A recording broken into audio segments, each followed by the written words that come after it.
O ito, may nagtanong, bakit po sa akin walang mga game sa catalog ko at my game? Kung gusto mo malaman ang sagot, tapusin mo ang video.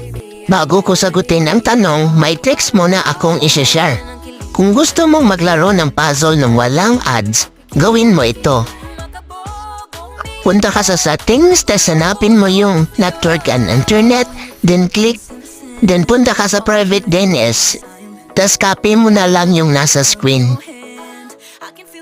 Pagkatapos, i-exit mo na yung app, tas i-open mo ulit. Kapag meron pang ding ads, i-exit mo ulit yung app, tas open ulit. Tingnan mo kung meron pa bang ads.